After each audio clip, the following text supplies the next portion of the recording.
Pagdadala ng malaking halaga ng pera ng motorista kabilang sa sisitahin sa mga checkpoint ayon sa COMELEC. Sundan sa ulat ni Russell Simorio.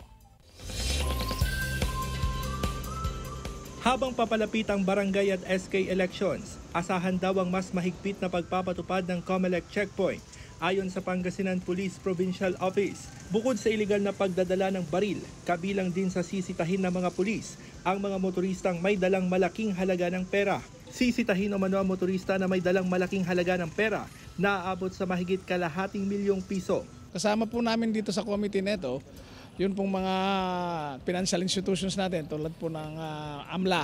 Kasama po natin ng Bangko Sentral, Department of Finance para po i-monitor naman yung movement ng pera.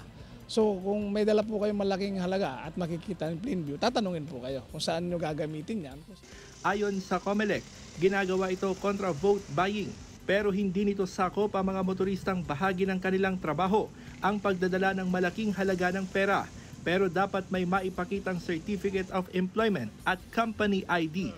At isa ito na hakbang ng COMELEC. We are trying our best na somehow ma-regulate yung mga ganito activities. Anong pangalan ito? Para masustain natin yung peacefulness ng Pangasinan, kaya mayroon pa rin yan. Establish pa rin yung mga border natin.